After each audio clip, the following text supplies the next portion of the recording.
The Epic of Region 10. Batbathy Udan, the story of Udan, written by Telesforo S. Sungkit Jr. About the author, Telesforo S. Sungkit Jr. is a Higaonon poet and a novelist, a novel in Filipino. Batbathy Udan is Bukidnon's first epic novel. So, the author himself says that the novel is the Philippine version of The Lord of the Rings.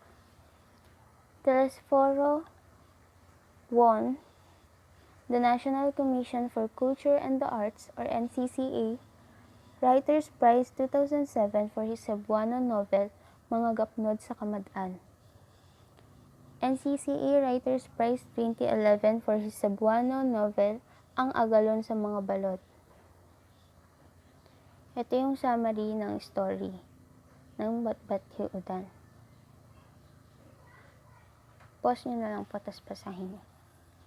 So, the novel is an intricate web of adventure, violence, romance, treachery or pagtataksil, sacrifice, and love of Banua, all woven in a world shared by humans and supernatural creatures and depicted through a cogent blend of magic and realism.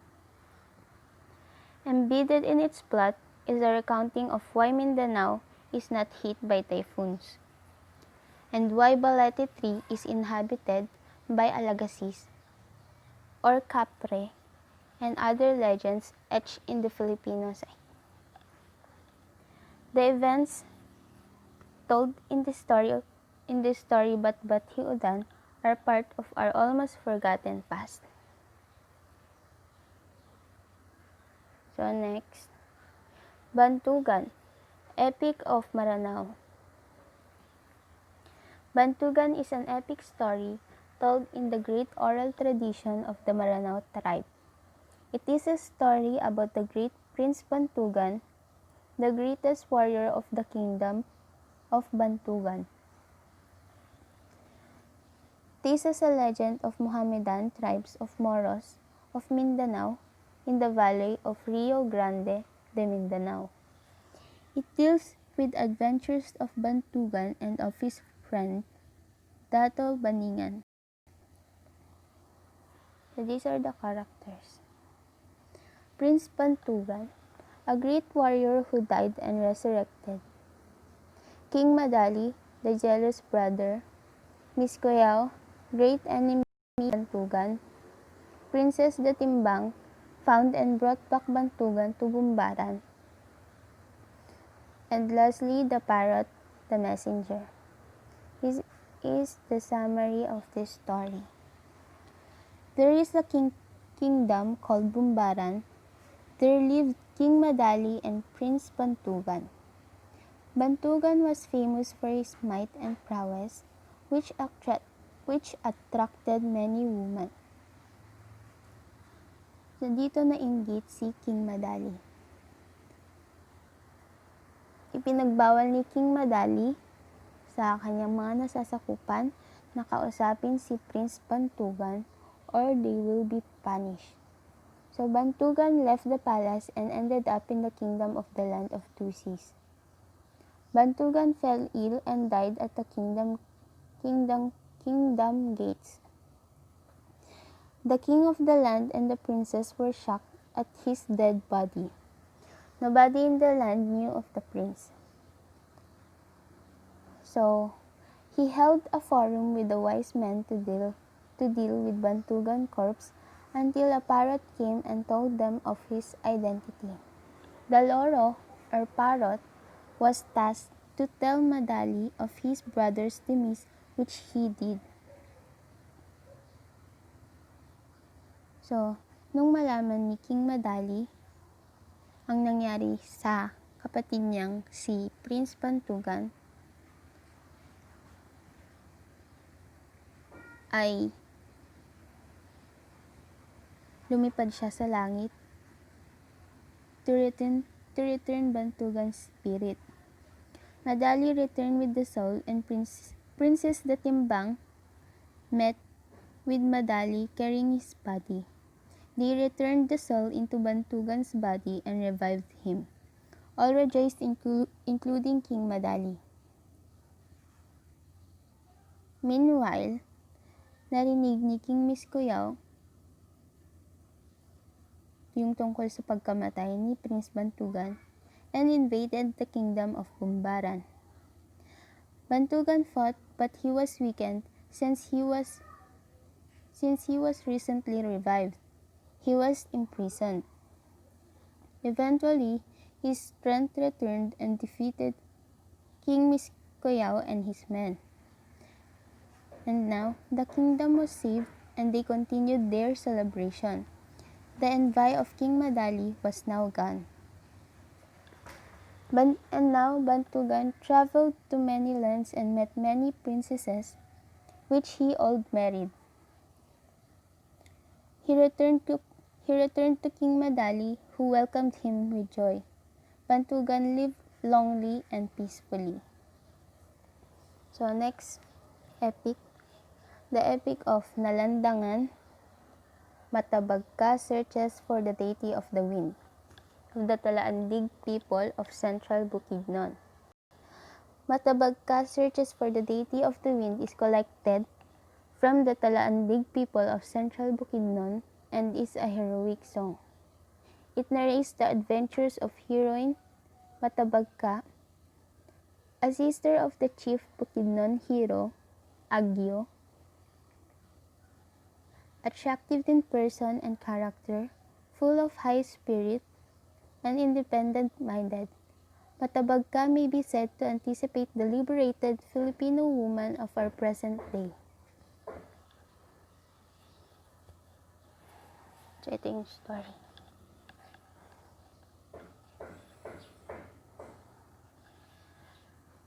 Matabagka. Si Matabagka ay isang maganda at mayuning dalaga mula sa bayan ng Nalandangan, na pinamumunuan ng kanyang kapatid na si Agyu. Isang araw, nakatanggap sila ng balita na yung lugar nila ay lulusubin ni Imbununga. Si Imbununga ay anak ng Diyos ng araw at tagapag-ingat ng hangin. Nagpasya si Matabagka na gumawa ng paraan para mapigilan ang paglusob ni Imbununga, sapagkat alam niyang ito ay magtutulot lang ng kasiraan at kamatayan. Sakay ang kanyang sundilay, isang malaking salakot na lumilipad, tahimik siyang nagtungo sa lugar ni Imbununga. Nung masinayan naman ng Diyos na si Imbununga ang karikitan ni Matabagka, ay agad siyang napaibig. Ninais ng babae na malaman ang plano niya, ngunit hindi pumayag si Imbununga hanggat hindi sila nakakasal. Nagpakasal ang dalawa at naging mabuting may bahay si Matabagka. Nang nakahanap ng pagkakataon, itinuloy ni Matabagka. Itinuloy niya ang planong pagtakas, dala ang taklubo. Ang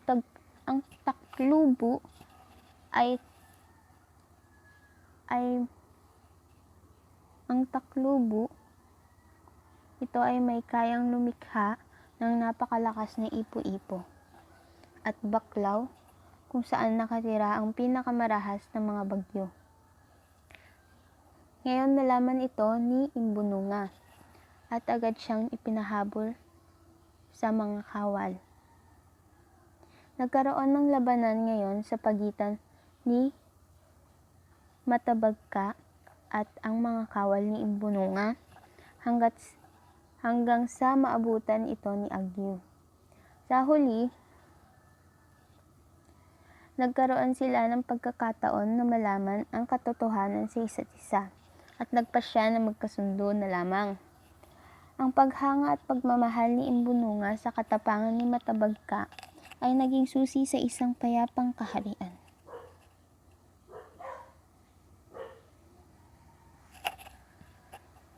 So, songs naman. So, Aya is a Maranao song that was composed and produced by the Maranao people who have lived in the northern Philippine island of Mindanao. The song is about the love and longing of a man for a woman named Aya, whom he had loved for a long time, but eventually realizes and accepts that some things aren't just meant to be. So let's listen to the song.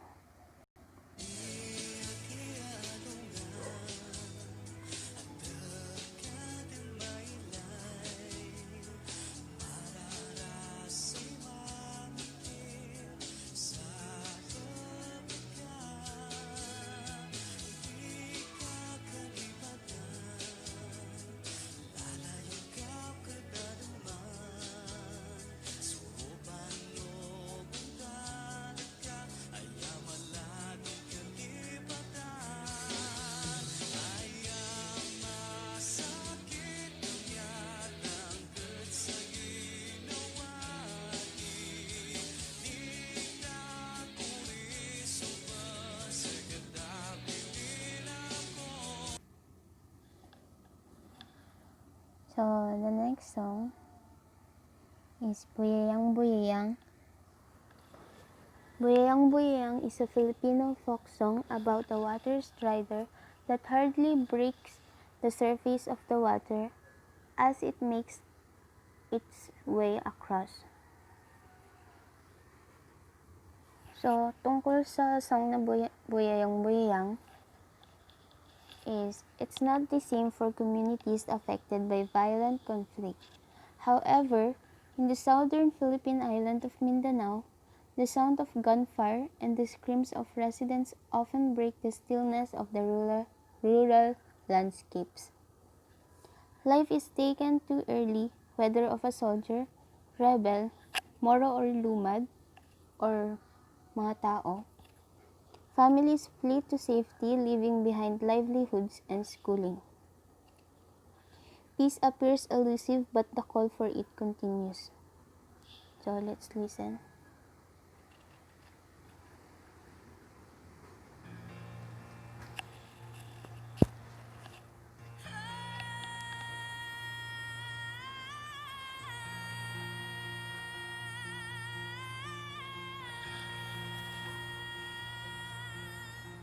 Buyayang, buyayang, buyayang sa tubig.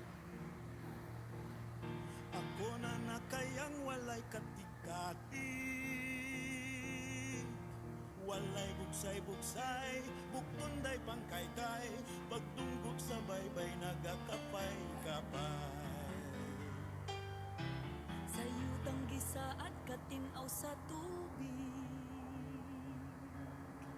Dayo og lumad kalinaw ang ibig. Apan isang araw, punglo ay umulan, nawasak na hanamunting kabuhayan.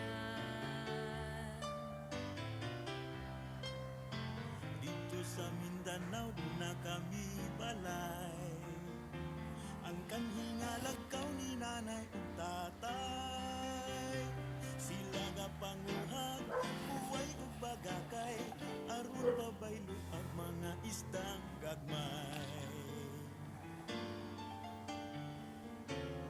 Minsay isang tatay payapang nagbungkal. Katabang ni nanay sa lupang gimahal.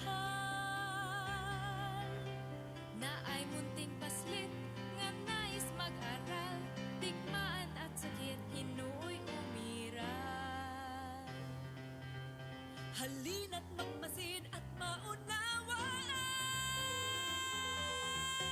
Buyog at kuliglig, panay ang tagisan.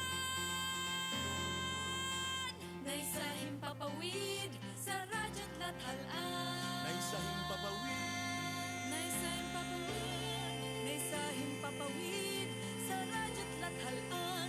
Ngunit di narinig ang tinig ng bayan. Ha, ha,